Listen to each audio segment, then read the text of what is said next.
এই চপ্পু সাহেবের মধ্যে কি মধু আছে আমি জানি না ওনার ব্যাপারে এত দুর্বলতা কেন। তবে বিএনপি তো পারে, বহু লোক বিএনপিতে আছে যারা রাষ্ট্রপতি হওয়ার মতো লোক। দেশে আর কোনো সমস্যা নাই, সমস্যা হলো বিরোধী দল।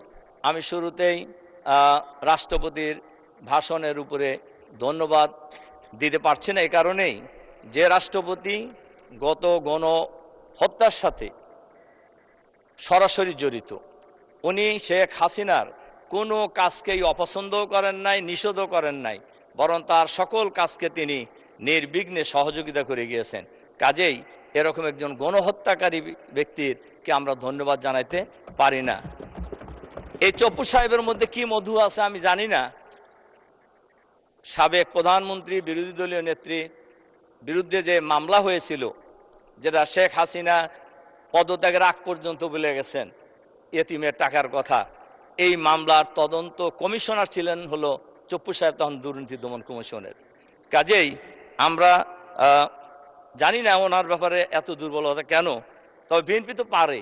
বিএনপির এক সময়ের মহাসচিব বি চৌধুরীকে রাষ্ট্রপতি থেকে সরাই দিতে সময় লাগে নাই, নতুন রাষ্ট্রপতি হয়েছে। বহু লোক বিএনপিতে আছে যারা রাষ্ট্রপতি হওয়ার মতো লোক, কিন্তু এরকম একজন বিতর্কিত ব্যক্তিকে কেন রাষ্ট্রপতি রাখছে এটা বিএনপি ভালো বলতে পারবেন।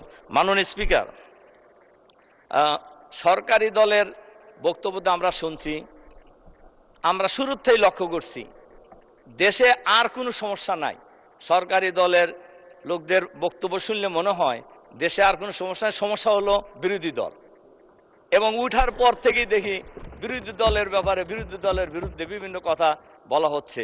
আমাদের নেতা আজহারুল ইসলাম সাহেব আগে বলে গেছেন 91 সালে বিএনপি যখন সরকার গঠন করতে পারছিলেন না, সরকার গঠন করার মতো আসন পাননি, তখন জামাত নিঃস্বার্থভাবে বিএনপিকে সরকার গঠনের সমর্থন দিয়েছে। এটা কি বিএনপির কৃতজ্ঞতা স্বীকার করা উচিত নয়?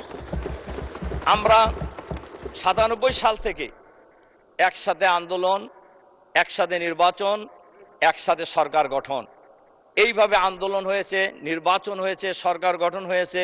সেই সরকারে জামাত ইসলামের মন্ত্রী ছিল 2 জন। এটা জামাত এবং বিএনপির মধ্যে যে একটা সেতু বন্ধন ছিল, এটাই তো বোঝা যায়।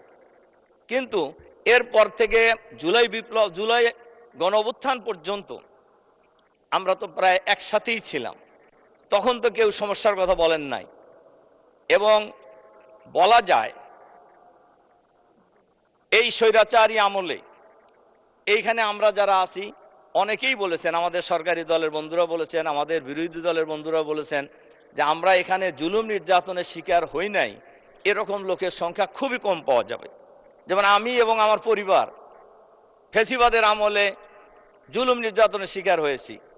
আমাকে 2 পায়ে লোহার বেড়ি, কোমরে লোহার বেড়ি, 2 হাতে হ্যান্ডকাপ পরিয়ে বিভিন্ন দেশের বিভিন্ন কারাগারে ঘুরানো হতো।